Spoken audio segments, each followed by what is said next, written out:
Thank you for joining us today, Boris, on Arabian Business TV. Well, last time we interviewed you, you just launched Boris Becker Towers. Can you give us an update on where that project is, please? Well, it's been a couple of years ago since I was involved in that, so I'm not on the latest news. What is happening with it, so I couldn't give you details. Are you still connected to that project? Your name is still associated with those towers?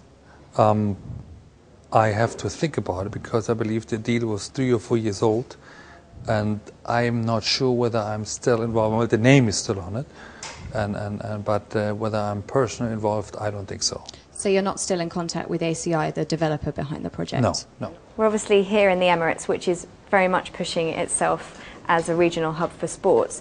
Do you see any Middle Eastern tennis players coming through? And if not, then how do we encourage more of them to? Well, that would be wonderful because obviously it's an interesting part of the world for sports, but in particular for tennis. Whether you had a tournament in Doha, you had one in Abu Dhabi at the beginning of the year, you have Dubai this week, so it's a great market for tennis, and a lot of players come here, enjoy it. So hopefully one of these days, one player from the UAE is actually making it into the top 50 or the top 10, or even winning a Grand Slam. But at the moment, it's still a lot of work to be done. What do we need to do to encourage more Middle Eastern tennis players, do you think?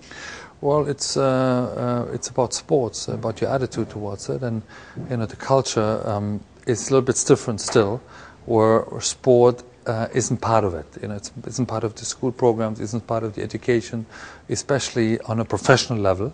So you still need a lot of foreigners to come in and teach you the rights and wrongs about sports. But hopefully, it'll be better organized in the future that you have, a sports center where all those sports, different sports, are combined.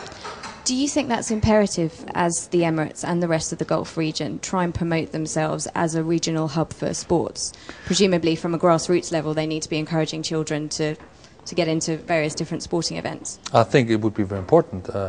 Having won the World Cup bid for 2022, it's 11 years time now to do something with it, and the whole world will come then to the region and find out about it. Sport is a very popular tool in a way in the world, and especially in the region, and the fact that we're hosting lorries speaks volumes about the importance of sport. I think the message is clear. Now you have to do the follow-up, you have to do the grassroots level, you have to build the sport centers that can produce eventually world-class players.